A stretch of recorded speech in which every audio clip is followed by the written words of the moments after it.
இந்த ஏன்னா மண்டக்குள்ள மட்டும் தான் இருந்துச்சு இந்த படத்துக்கு 2 ஹீரோ அப்படின்னு என் மண்டக்குள்ள எப்பவுமே இருந்துச்சு. அது அப்படின்னு நினச்சிக்கிட்டு நான் என்ன பண்ணேன் அப்படின்னா இன்னொரு ஹீரோ தெரிய போயிட்டு இருந்தேன். எஸ்எஸ் சார்ட்ட கதை சொன்னேன், விஜய் சேதுபதி சார்ட்ட கதை சொன்னேன், அப்புறம் நைஸாக விக்ரம் சார்ட்டே துண்டை போட்டேன் இந்த ப்ராஜெக்டை பெருசாக்கணும்னு சொல்லி.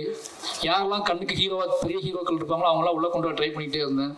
ஏன்னா அந்த அப்பா வந்து ஹீரோவாகவே எனக்கு தெரிஞ்சுக்கிட்டே இருந்தார். அதுக்கப்புறம் தான் யோசித்தேன், நான் வந்து நம்ம ஏன் வந்து ஒரு ஹீரோவை தேடிகிட்டே இருக்கோம், ஹீரோ உருவாக்குற வாழை தானே தேடணும் அப்படின்னு சொல்லி கன்ஃபியூஸ் ஆகிட்டே இருந்துச்சு எனக்கு. ஏன்னா எனக்கு சரியான ரெஸ்பான்ஸ் கிடைக்கல எனக்கு. அப்போ தான் நான் வந்து பசுபதி சார் முடிவு பண்ணேன். பசுபதி சார்கிட்ட போய் கதை சொல்ல ஆரம்பிச்சதுக்கப்புறம் பசுபதி சார் ஏன்னா இந்த கதை சொல்லும் போதே இந்த கதையை கேட்டு முடித்த உடனே நான் பண்ணுற மாதிரி சொல்கிறேன் அந்த பாயிண்டில் வந்து அதுக்கப்புறம் நீ நம்பினது, நீ ரெடி பண்ணது, என் ஸ்பாட்டுக்கு வந்தது Ameer sir, Lal sir, Pasupathi sir. இவங்க 3 பேருமே அவ்வளோ சுதந்திரமாக என்னை பார்த்துக்கிட்டே இருந்தாங்க. நான் என்ன இழுத்தாலும், நான் என்ன சொன்னாலும், இந்த லாஸ்ட் சீன் எடுத்துகிட்டு இருக்கும்போது பசுபதி சார் காய்ச்சல் நினைக்க என்ன சார் அந்த வயக்காட்டில் இறங்கி அந்த நல்ல சென்னையில் மழைக்காலம், அது மழை பெஞ்சிக்கிட்டே இருக்குது, இடையில எடுக்கிறோம், நடுங்கிக்கிட்டே இருந்தார்.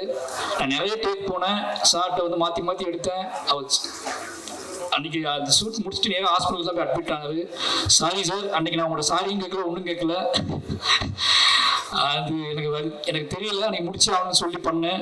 நீங்கள் என்னை பொறுத்துக்கிட்டு அந்த ஃபுல்லாக பண்ணி கொடுத்தீங்க, ரொம்ப நன்றி.